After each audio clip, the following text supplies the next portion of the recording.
Hello, Hey, hey Fabban. man. Hey, how are Hi. you? Hi. Nice to meet you, man. Nice to meet you. Good hearing from you. Thank you for taking the time to talk with me. My name is Harel from Metal Temple magazine, calling you from Israel. That's very nice. That's very good.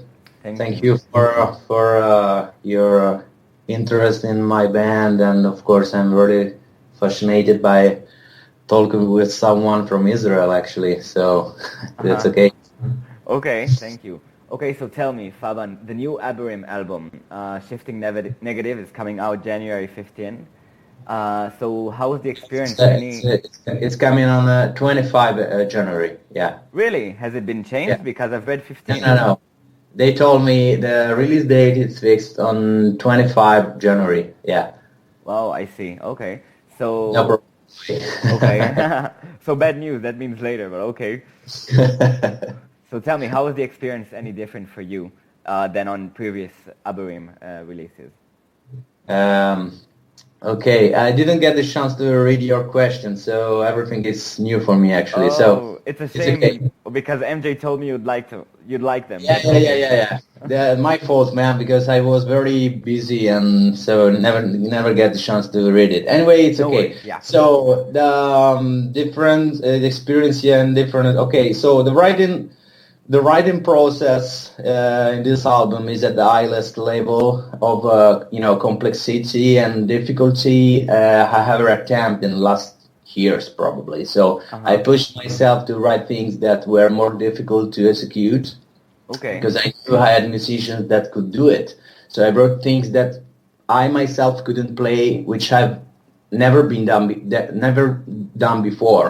So I always written within my own abilities, especially stuff coming from my piano, Mm-hmm. or modular synthesizers, or samplers, or keyboards, or MIDI programming. So previously, if I couldn't play the guitar or keyboard part, for instance, I wouldn't write it. So I wrote music that I knew I needed these guys to play, Mm-hmm. especially the guitarist Danby is a new guy in the lineup concerning the guitars. And it was a very positive challenge to push myself to create music that is on a higher level, is more into the mainstream level, Mm-hmm. I think. So now I can finally work with a complete lineup and professional musicians and people. And of course, they are very close friends of mine I can work with for the future recordings and next live shows. Mm-hmm. So you have worked with many musicians for this album. How many exactly? I can't remember. There are so much. Anyway, I think there are more than 10 people coming from all over the world. Mm-hmm. And to work with these worldwide artists, it's such kind of tradition for Aborym. So Uh-huh. sometimes they ask me to work for our records. Sometimes I ask them to do that. Sometimes everything happens without forcing events. Mm-hmm. And it was awesome, for instance, to work with Mr. Sinquirin from Ministry, Mm-hmm. which is a band I follow since I was a teenager, Uh-huh. or Mr. Richter from the Electrical Fire Club, or Davide Tiso, or my Italian buddy Pier Marzano did some super cool job on his guitar solos too. So we are all very satisfied with the result. But basically, Mm-hmm. I'm very satisfied about the fact that Aborym is a real band now. We have a complete full lineup, Mm-hmm. and it seems maybe an obvious things to say, but it wasn't necessarily that way to start with. Basically, I brought together a group of musicians who had Mm-hmm. never played together before, and not only that, but they came from very different traditions. I began with Danby and Narcos, who are basically open-minded musicians coming from the metal scene, Uh-huh. even if they are also into the experimental music, actually. Mm-hmm. And the keyboard player, Stefan and Julie, and the drummer, Gianluca, they come from rock metal scene and stuff like that. So these guys come together to play all the music I wrote by myself from Uh-huh. 2013 to 2016. And then we recorded all the guitar parts and bass guitar on the album, while Narcos did lots of guitars arrangements here and there on the songs. And I was so excited and inspired by how they performed ideas on my music. So it sounded like everything I always wanted to do with music in a way. So from that point, I decided, okay, I'm going to give a birth to a real band live for these guys to play. And this band, I can be more of a musical director. I write music. I care about the visual, video, and the graphic, instruments endorsement, and so on. So sometimes I did it in the past, and I still do it. But under the musical point of view, I surrounded myself with guys who wouldn't necessarily make particularly interesting music on their own, but they were absolutely fantastic when they were given strong raw material to work with. And in a way, that was always what I wanted to be. I never wanted to be a singer or a synth player. I wanted and still want to be someone that wrote and produced records, quality records, intense and mature stuff for open-minded people. So now I can do it through a real band, and I'm not alone anymore. Yeah. Okay, and how's working with Grammy Award winner Mark Orselli? Like, he was the sound engineer and producer for the album, if I understood correctly, along with yourself, of course. You mean Mark Orselli, right? Yes. Yeah, I personally learned a lot of things working with Mark for maybe 2 months during the final mixing. I know Mark since we were teenagers. We were born in the same city, and we used to play in an industrial band many years ago. Now he's a guru, and when he listened to the first time the recording coming from the studio in Italy, he immediately loved the new material, and he was absolutely stoked, and he really enjoyed working with us for a complex record like this. And he did a great job on Shifting.negative, and if there is any justice, the album should do incredibly well. It's a beautiful, composed and constructed record, I think. So the quality of the sound and the quality of the songs, of the lyrics, and the performance are really super. So beside Mark, also we have a Guido Helmi, maybe you know that. He was hired to be our post-production supervisor. And he's a big fan of Aborym first and a great professional. He also Vasco Rossi producer in the last 30 years. One I really wanted was Guido Helmi, but I never occurred to me that we could really get him, because he's a very big person. And I say, why don't we try? You never know, Luckily, he knew who I was and was already familiar with some of my surrounded work, so he wanted to do it, and it was wonderful, fabulous. He made the record sound very, very great, and it was exactly what I needed out of the experience. Okay. Yeah. And tell me, Fabban, is there a story behind Shifting.negative, like a concept or certain guidelines, or? Yeah, no, I just wrote my thoughts on some pieces of paper in the last years. Okay. Some lyrics are parts of my deep thoughts, and they are excerpts of my life. So very bad periods. I was trying to survive, surrounded by lots of problems and alcohol and seclusion and very, very bad mood. And the precarious, for instance, is one of those. So I also wrote about the feelings like, missing something you once cherished. Dreams fade away into nothingness, leaving only a faint memory of what once was considered perfection. But every so often they come back without warning, So I read about the feeling when you are tortured by memories, dreams of the love, not wanting to forget, but knowing that if you do not forget, do not let go, so you will go insane wanting them. So also about the dreams turned into nightmares, love forsaken, betrayed, all the dreams have gone wrong, stuff like that. But other lyrics, this is very important for me. There are other lyrics deals about the fact that people are unhappy and disappointed. So if we are not happy, we measure our unhappiness against the fact that we have a finite amount of time on earth in order to be happy. So we invent the myth of religion and God, other fairy tales about the afterlife and God, That's not the only thing we have done in order to get comfort. So we have alcohol, drugs, and one could even argue culture itself are all things done to distract from being reminded about our own mortality. So the gift of life is a wonderful thing, but it's also a tragic thing for many, many people. And I think the planet is ruled by very few people, maybe families. And I see two big containers, one for the class A people and one for the class B people. So I think there is a plan for the world devised by America, or British, Russian, European, and Middle East financial elite of immense wealth and power with centuries-old historical roots. So this oligarchy controls the politicians, the courts, the educational institutions, the food, the nature researches, the foreign policy, and the economies, and the money of most nations, what I mean. And they control the major media, which is why we know nothing about them. So the modern democracy as we know it is less than 200 years old, maybe, for most of the history, except for this brief period.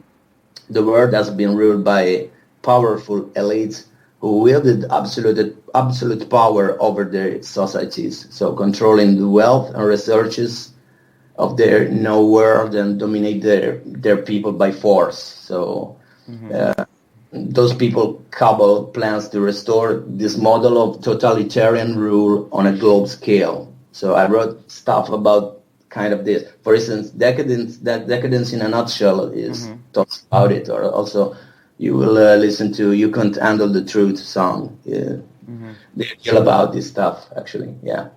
Okay, so would you consider Aborym a political band? Absolutely not. Absolutely not. We got a lot of problems in the past because I used to play with very fucked up people. Okay. They were very into the Nazi shit and stuff like that, but I'm absolutely against this kind of I hate Nazis, and I don't want to be part of it, and I hope people will understand Aborym have nothing in common with politics.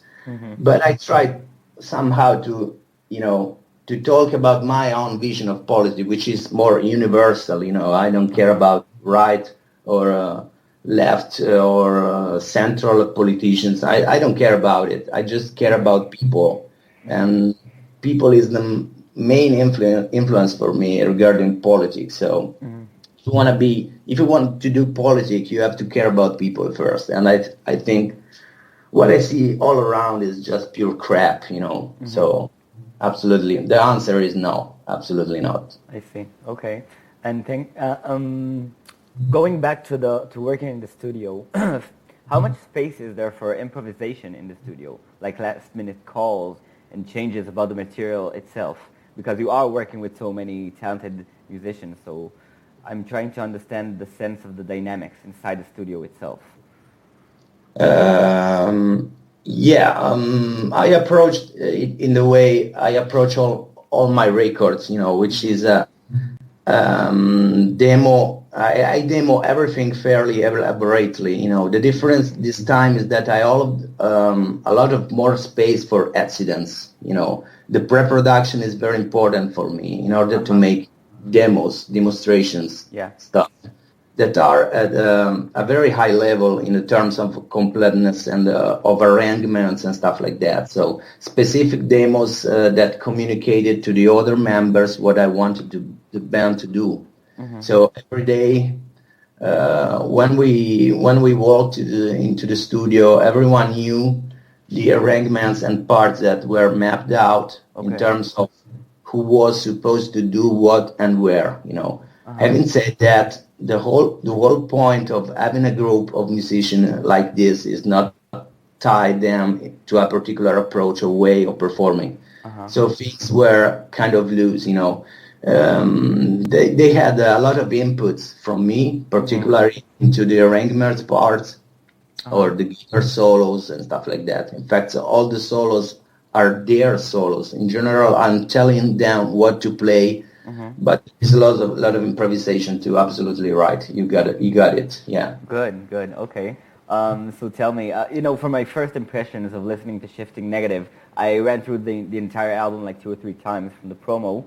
So my impressions were that Aborym is walking a certain line between contemporary industrial sounds and the aggressive and extreme side of Aborym, the one rooted deep in black metal and harsh sounds. So would you say that is like a realistic observation? And if so, what drives this fine line? I think the new record has zero black metal, you know, and I personally feel very good with that because you know, I think this band is growing up, and I think black metal is it's not what makes me very proud of, and I don't feel comfortable in continuing playing this kind of music. So I have absolutely no idea what we were going for when I started writing the album. So I literally started to make music, and I didn't think about what we wanted to do. So I didn't intellectualize it at all. You know, it was effortless. It wasn't self-conscious. Anyway, the new album is a definitive jump into the industrial music, and on a very, very high level. I think that's what I think, you know. As regard the quality and the technique of the use of the machineries, the synthesizer ideas, the production, and everything all around the album.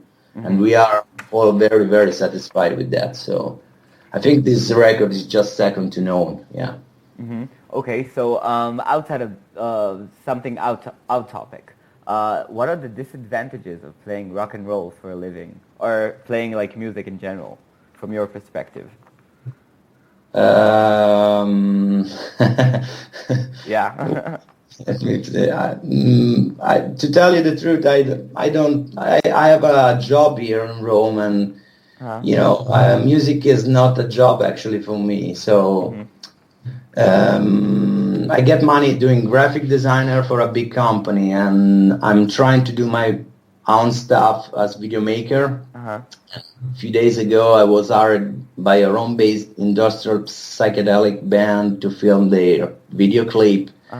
And I'm slowly starting my activity as a music producer in my studio, which is called Synthesis Studio. You will find the link on my Facebook page. Okay. And besides that, I'm slowly starting working on a bunch of soundtrack for movies. But, you know, everything at its time. You know, music is not... I get some money from music, but it's not my main... job. You know, I just want to continue in doing it like a passion first. I see. Maybe tomorrow it will become a job, but not now, actually. Okay, so tell me, Fabban, what might an Aborym album sound like 10 years from now? I really don't know how to answer this one, really. One thing is sure, you know, I will be always proud to listen to it, and it's going to be a good way to realize the band's growth, you know, how the band grew up in the year after year. Anyway, I want to continue exploring the industrial music, that's sure. And I love the first, for instance, I like the first explosion of creativity that came to be known as industrial music. No one ever referred to it that way back then, you know. The first generation of musicians grew up as alternative metal and metal musician, and suddenly discovered the possibility of pop music, industrial music, synth music, and so on. And it was one-time situation that could never be repeated, you know, because now everyone listened to Hastings Zernebauten or Ministry or Nine Inch Nails and stuff like that. Yeah. one knows that stuff, including rock and metal musicians. But during the emergence of this kind of music, the one brief moment, we had musicians who started playing industrial music that grew up entirely outside of the kind of music, existing almost exclusively, sorry, within rock and metal. So suddenly, they were working on a music with no map. They didn't really know where they were going, so they were just doing what came naturally, in a natural way. So I love the whole collision of influences and culture at the time. So and that's where I have arrived with my music. I try to recapture that feeling in what I do today, and that's why I love Shifting.negative. It's this album is what I'm talking about, actually. So speaking back to Shifting.negative, which of the following would be best to do while listening to Shifting.negative at home? Okay, so it's a four option question. So just tell me which one you think is the most is the best to do while listening. So the first one is having sex to it, having sex and listening to it. The second one is doing homework. The third one is dropping acid, and the fourth is cleaning your room. I think there are a bunch of songs from the new record which are actually the best while having sex. Absolutely. Okay. Okay, and tell me, what do you think of the new Metallica album? New Metallica. Yes, have you heard it? I like 2 or 3 songs. Not my cup of tea. But they are still Metallica, and I'm sure they will be continuing being leaders in the metal scene. That's not their best album, but I want to listen to it more times. But first time I listened to it, I just liked 2 or 3 songs. They're very good songs. Beside that, the rest of the album is not my cup of tea. Yeah. I see. And any album you especially look forward to being released this year?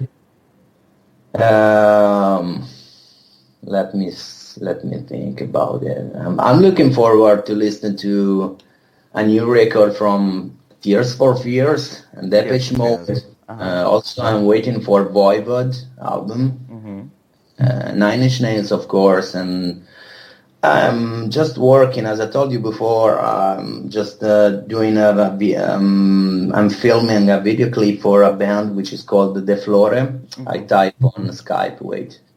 Yeah, do it. Wait. How the fuck can I do it? Maybe after I'm. Yeah. Oh, you see the little maybe show I am. This is the name of the band.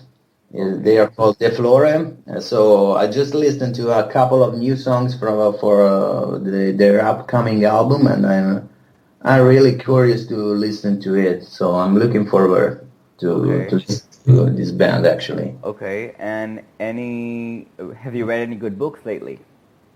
No spare time here, man. No spare time. I'm trying to read a bunch of synthesizer use guide. Okay. A few days ago, I've read a bunch of pages from my car instruction guide. I got some problems on my car. Oh, okay. That's sad news, but okay, I'm with you. But you mentioned the synthesizers user guide. So tell me, which instruments do you play the most these days? Well, let me see. Well, nowadays, I can't answer this one. I'm just using, in the very last days, I'm working on 2 remix versions, as I told you, and a French dark techno band called Flash, and a remix for Andrea Corvo's Waistcoat. I type. Yeah. Thank you. You're welcome, man. And this is the other band is called Flash. And turning back to your question, so I'm actually doing lots of things on a bunch of custom modules from folk tech instruments. Okay. One is called Luminous Garden, and the other one is called Materia. So they are such kind of synthesizer, but they are a custom stuff, made for myself from the guy. Okay. So the Foltec Instruments is the name of the company, and this one are the name of the synthesizer, Luminous Garden and Materia. Yeah. Okay. I have like 3 or 4 more questions, and then we'll be done. So Sure. tell me, Fabban, with which musicians would you not work with, and why? And it could be anyone, dead or alive, whatever genre, and you wouldn't even have to tell them the reason. You could just tell them, okay, fuck off. I think with more than the 80% of those so-called musicians I used to play with in the last 20 years in Aborym. So I'm very happy with my buddies and the members of the band today. So we are very, very close friends first. Now this band is such a kind of a family for me, so I'm very, very proud and happy to work with these guys. So I don't want to think about past members, but most of them were very crap with me. So really, yeah. Okay, so back to the interview. Last 3 questions. When is Aborym going on tour? Okay. We have to set things up in the studio because, as I told you many times, this is a new lineup, so we are knowing each other. So we are starting doing rehearsal for the new material with a new lineup. So we will need a little bit time and hard work to be ready. But I hope we will be ready from April to some live show. We will not touring, I don't like to make 25 gigs every day, it's not for me. I'm getting older. Okay. So I prefer to make some big festivals or well organized separated gigs, and that's very good for me. Yeah. So April, I think we will be ready in April. Yeah. Is there any chance of ever seeing Aborym in Israel? Oh, I'd like to play there, man. Would you? It Yeah. would be awesome. It would be awesome. I hope it will happen. So I hope someone is reading the interviews in Israel, and I hope someone will call us. So I will be happy to play there. I'm hoping. I think I've already told my producer buddies about you guys, but Israel has a small metal scene, and it's a bit scared, like also financial reasons. Yeah. Well, we don't cost so much. I'll make sure to tell them. Really, believe me, I will. Okay, so last question, Fabban, Game of Thrones or Westworld? Sorry, man. Game of Thrones or Westworld? Twin Peaks. Twin Peaks, really? Yeah, you like it? Yeah, I like it. What else do you see on TV? Like from all this golden age of television, they say. So what else do you like? To tell you the truth of the matter is I have no spare time to listen to the TV, actually, but I'm very old style guy, and Twin Peaks is one of my favorite TV series. So I just watched kind of a bunch of series from Game of Thrones, which is very good. And to tell you the truth, I don't know this Westworld. Right? Okay. Westworld. But okay. No, never heard about it. But my favorite is Twin Peaks, absolutely, without any doubts. Twin Peaks. Okay. Fabban, thank you for your time. I appreciate this so much. I've enjoyed the new album a lot, and I'm just getting started to know it. So that's great to hear. Thank you so much. Yeah, thank you. And I'm sure our listeners will love it as well. So again, thank you for your time. Yeah, you're welcome, man. Thank you so much for support and your time. So thank you. Please stay in touch and write me a private message on Facebook, and we will send you some gift when the album will be out. Okay? Good. Thank you. I love that. I will. Welcome. Thank you, Fabban. Take care. Bye-bye. Thank you. Bye-bye. Goodbye.